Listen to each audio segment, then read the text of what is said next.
Hi friends, నేను Yogesh welcome back to my channel 2BHK to be honest content. ఈ వీడియోలో మనం Kishkindhapuri radio station movie review చూడబోతున్నాం. Let's go into the video. ఈ మూవీలో బెల్లంకొండ శ్రీనివాస్ అండ్ అనుపమ మెయిన్ లీడ్స్గా యాక్ట్ చేశారు.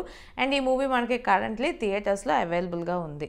ఈ మూవీ ప్లాట్ చూసుకున్నట్లయితే బెల్లంకొండ శ్రీనివాస్ అదే హీరో హీరోయిన్ వీళ్ళిద్దరూ కూడా ఈ గోస్ట్ హంటింగ్ అంటారు కదా, సో అలాగా గోస్ట్ బిల్డింగ్స్ వాటిల్లోకి జనాలు అనేది తీసుకెళ్ళి చూపిస్తుంది అనమాట. అక్కడ కొంచెం మ్యానిపులేషన్స్ అలా చేసి ఇక్కడ గోస్ట్ ఉందని చూపించి ఆ టూర్కి మనీ కలెక్ట్ చేస్తూ ఉంటారు. సో ఇలాగ టూర్స్ వెళ్తూ ఉండగా ఒకసారి ఏమో అన్ఎక్స్పెక్టెడ్గా ఈ రేడియో స్టేషన్ ఏదైతే ఉందో కిష్కింధపురి ఆ రేడియో స్టేషన్కి వెళ్తారనమాట. దాని తర్వాత కొన్ని డిఫరెంట్ ఇష్యూస్ అన్నవి స్టార్ట్ అవుతాయి వీళ్ళ లైఫ్లో. ఆ ఇష్యూస్ ఏంటి, అసలు ఆ రేడియో స్టేషన్ ఎందుకు మూసారు అండ్ అందులో ఏమేమి జరిగాయి అన్నదే మనకి ఈ మిగతా స్టోరీ.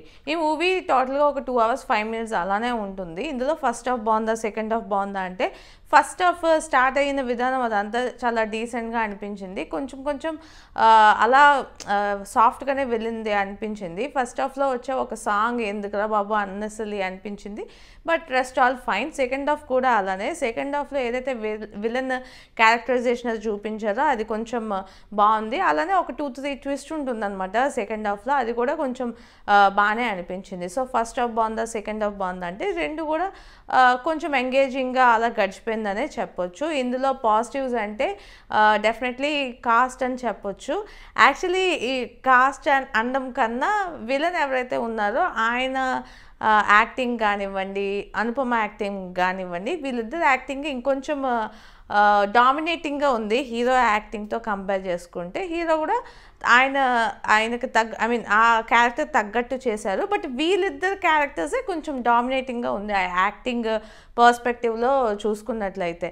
సో పర్ఫార్మెన్సెస్ కూడా ఈ మూవీకి బాగానే ఉన్నాయి. అండ్ ఈ మూవీకి అదే ఆల్రెడీ చెప్పాను కదా, అది ఎంగేజింగ్గా ఉంటుంది ఫస్ట్ నుంచి లాస్ట్ వరకు కూడా. కొంచెం స్లోగా వెళ్ళినప్పటికీ కూడా ఎంగేజింగ్గా అనిపిస్తుంది. సస్పెన్స్ అనేది బాగానే క్యారీ చేశారు ఫస్ట్ హాఫ్లో అసలు ఎందుకు ఏంటి అని. అండ్ సెకండ్ హాఫ్లో కూడా పర్లేదు అని అనిపించింది, ఎందుకంటే ఒక్కొక్క లేయర్గా ట్విస్ట్ అని చెప్పి ఒక 2-3 layers ఆఫ్ ట్విస్ట్ ఉంటుందన్నమాట. సో సెకండ్ హాఫ్ అది కూడా నాకు డీసెంట్గానే అనిపించింది. సో ఇది కూడా మనం పాజిటివ్గా అనుకోవచ్చు. అండ్ థర్డ్లీ ఏంటంటే ఇప్పుడు కరెంట్లీ మనకి ఈ ట్రెండ్ అన్నది వెళ్తుంది కదా, లైక్ గోస్ట్ కానివ్వండి, మన విరూపాక్ష నుంచి చూసుకున్నట్లయితే కొంచెం ఈ గోస్ట్ టైప్ ఆఫ్ జానర్స్ అన్నవి బాగా క్లిక్ అవుతున్నాయి. సో దానివల్ల కూడా దీనికి ఇంకొంచెం ఎక్స్ట్రా బెనిఫిట్ వచ్చిందేమో అన్న ఫీలింగ్ అనిపించింది. And Bellamkonda Srinivas previous movies మనం చూసుకున్నట్లయితే అన్నీ కొంచెం లోగా వెళ్ళాయి, బట్ రాక్షసుని ఏదైతే తమిళ్ రాక్షసుడు అనుకుంటాను తెలుగులో ఆ రీమేక్ చేశారో అది బాగా వెళ్ళింది. అండ్ దాని తర్వాత రీసెంట్గా ఈ గరుడ రీమేక్ ఒక మూవీ వచ్చింది, అది భైరవం. ఆ మూవీ పెద్దగా క్లిక్ అవ్వకపోయినా సరే ఈ మూవీ అయితే మాత్రం డీసెంట్గా ఉంది, కొంచెం బెటర్ అనే చెప్పొచ్చు ప్రీవియస్ మూవీతో కంపేర్ చేసుకుంటే. సో షూర్లీ ఇదొక థియేటర్ వర్త్ వాచింగ్ మూవీ అని నాకు అనిపించింది. కాకపోతే ఇందులో బాగా నెగిటివ్ అనిపించిన విషయం ఏంటంటే రొటీన్ గోస్ట్ మూవీయే ఎప్పుడూ చూపిస్తారు కదా, ఒక గోస్ట్ ఉంటుంది అక్కడ ఏదో అట్రాసిటీస్ చేస్తూ ఉంటుంది ఆ గోస్ట్, తర్వాత హీరో ఆర్ హీరోయిన్ వీళ్ళలోకి వస్తుంది, దాని తర్వాత దాన్ని బంధించడానికి ఏదో ఒకటి చేస్తూ ఉంటారు. సో ఆ టైప్ ఆఫ్ స్టోరీనే కాబట్టి కొంచెం ఏంటి బాగానే రొటీన్ అని అనిపించవచ్చు.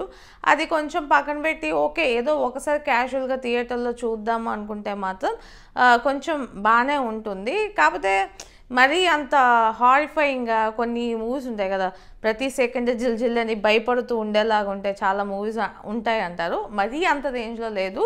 కొంచెం మనకు అర్థమైపోతుంది అనమాట ఇది జరగబోతుంది అని చెప్పి మనకి ముందే హింట్ ఇచ్చినట్టుంది.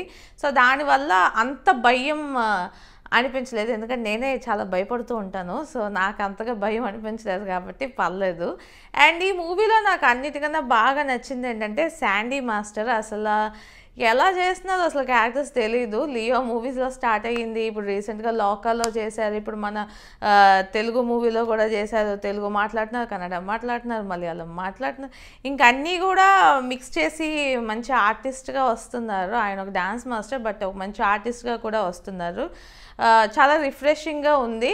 కొంచెం ఆయన చూస్తేనే భయంగా అనిపించింది కూడా, ఎందుకంటే ఎత్తుపళ్ళు అలా అన్నీ వేసుకున్నారు. అండ్ ఈ మూవీలో సర్ప్రైజింగ్లీ ప్రేమ గారు ఉన్నారనమాట. సో ఆవిడని చూసినప్పుడు కూడా నాకు బాగా అనిపించింది. అలా అప్పుడెప్పుడో ఓంకారం టైప్ మూవీస్లో చూసాను, దాని తర్వాత పెద్దగా మూవీస్ చేయలేదు. సో ఆమెను చూడడానికి కూడా బాగుంది. సో ఫైనలీ ఈ మూవీ నాకు ఎలా అనిపించింది అంటే, వితౌట్ ఎక్స్పెక్టేషన్ వెళ్తే ఒక యావరేజ్ డీసెంట్ మూవీ అని అనిపించవచ్చు. ఏదైనా కొత్తదనం కోరుకొని ఇంకా ఏమైనా బెటర్ కాన్సెప్ట్స్ కావాలనుకునే వాళ్ళకి ఈ మూవీ బిలో యావరేజ్ అని కూడా అనిపించవచ్చు. నేనైతే వితౌట్ ఎనీ ఎక్స్పెక్టేషన్స్ వెళ్ళాను కాబట్టి నాకైతే కొంచెం బెటర్ మూవీలానే అనిపించింది.